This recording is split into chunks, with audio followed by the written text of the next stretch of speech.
Toby is a tram engine. He is short, sturdy, with cow catchers and side plates, and doesn't look like a steam engine at all. Toby's tram line runs through roads, fields and villages. He would take trucks from farms and factories to the main line, and he always rings his bell cheerfully to everyone he meets. He has a coach called Henrietta, who has seen better days. Toby is coupled to Henrietta and always takes her with him. "She might be useful one day," he says. "It's not fair at all," she'd grumble as she watched the buses pass by with passengers. She remembers back then when she was full of passengers and 9 trucks would rattle behind her. But now there are only 3 or 4, because the farms and factories mostly send the goods by lorries. Toby is always careful on the roads. The cars, buses and lorries often have accidents. Toby hasn't had an accident for years, but the buses are crowded and Henrietta is empty. "I can't understand it," said Toby. When people come by bus and see Toby, they laugh and stare. "Isn't he quaint and old-fashioned?" they said. "Quite an old-fashioned, oh really?" he muttered crossly. One day a lady and a stout gentleman with 2 children stood on the platform. The gentleman looked important but nice. He was, of course, the Fat Controller, but Toby didn't know this. "Come on, grandfather," called the children. "Do look at this engine." "That's a tram engine, Stephen." Is it electric?" Shh, shh, you've offended him. "But trams are electric, aren't they?" "They are mostly, but this is a steam tram." "Oh, please may we go in it, grandfather, please." "All right, we..." "Stop!" They scrambled into Henrietta. She was pleased.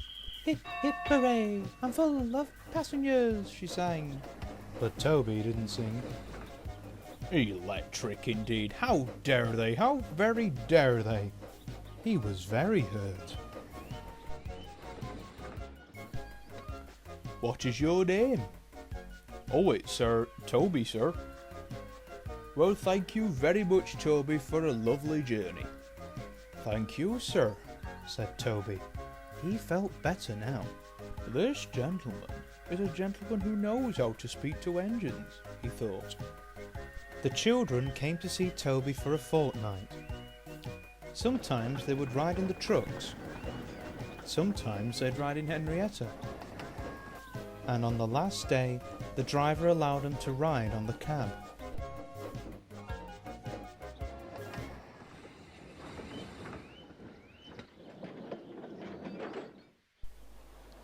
All were sorry when they had to go away.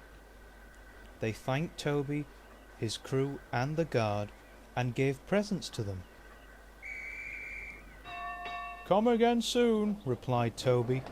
"Oh, we will," called the children, and they waved until Toby was out of sight.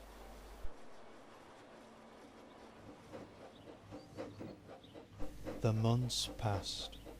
Toby had few trucks to pull, and fewer passengers travelled on his tram line. "This is our last day, Toby," said his driver sadly one morning. "The manager says we must close tomorrow." That day everyone wanted the chance for a last ride before the closure. Henrietta had more passengers than ever before. Some rode in the trucks, and the guard didn't have enough tickets to go around. As they travelled along, the passengers joked and sang. Toby couldn't bring himself to join in.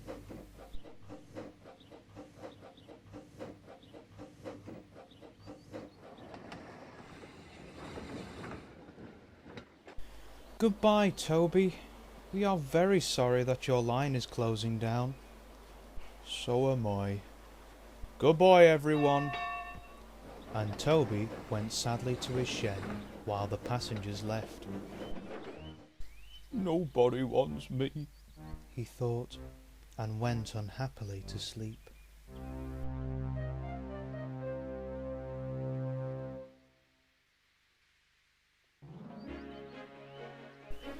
There is a line to a quarry at the end of Thomas's branch. It goes for some distance along the road. Thomas is always very careful here in case anyone is coming. Early one morning there was no one on the road, just a large policeman sitting on the grass close to the line. Thomas liked policemen. He'd been a great friend to the constable who had just retired. "Good morning," he whistled. Thomas had expected that the new policeman would be friendly too. But I'm sorry to say that he didn't look friendly at all. He was red in the face and very cross. "This is disgraceful. I didn't sleep a wink last night, it was so quiet. And now engines come whistling suddenly behind me." "I'm sorry, sir. I only said good morning." "Where's your cow catchers?" "But I don't catch cows, sir." "Don't be funny with me." "Oh, no side plates either." Oh. He wrote in his notebook. That's very bad, that. "Right. Engines going on public roads must have their wheels covered and cow catchers fitted on the front and behind to protect people and animals from being dragged under the wheels if they stray onto the line. You haven't, so you're dangerous to public." "What rubbish? We've been down here lots of times and never had an accident." "That makes it worse," he answered, and wrote "regular lawbreaker" in his book. Thomas puffed sadly and slowly away.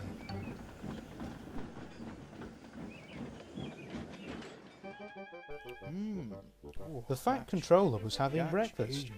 He was eating toast with marmalade. "Excuse me, sir, but you are wanted on the telephone." "Oh, bother that telephone," said the Fat Controller. "She? Oh, dear. Right, I'm on my way.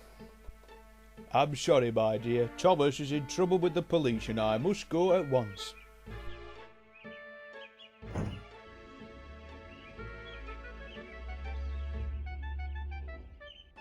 At the station, Thomas's crew told the Fat Controller what had happened. "Dangerous to the public, indeed. We'll see about that." The Fat Controller argued with the policeman. Some more policemen came up, and the Fat Controller argued with them. But it was no good. "The law is the law, and we can't change it." "I'm sorry, driver. It's no good arguing with policemen. We shall have to make those cow-catcher things for Thomas, I suppose." "But everyone will laugh, sir, and they'll say I'll look like a tram." The Fat Controller stared. Then he laughed. Oh, well done, Thomas. Why didn't I think of that before? We want a tram engine. When I was on my holiday, I met a nice little engine called Toby. He took trucks from the farms, but the lorries are taking over. He has cow catchers and side plates. I'll write to his controller at once." Meanwhile, Toby was sadly in his shed, when the shed door suddenly flung open. Wake up, Toby!" What's the matter?" "Listen to this. It's a letter from the Stout gentleman." Toby listened, and when they had finished, he coupled up to Henrietta, and then set off for his long journey.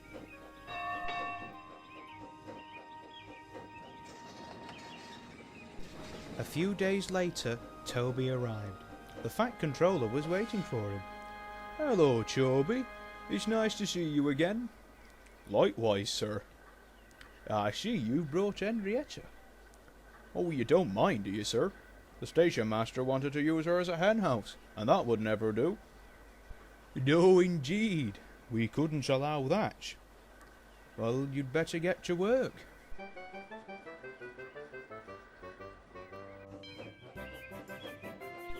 Toby made the trucks behave better than Thomas did.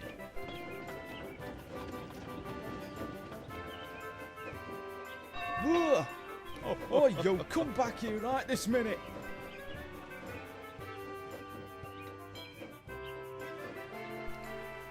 At first, Thomas was jealous, but he was so pleased when Toby rang his bell and frightened the policeman. They had been firm friends ever since.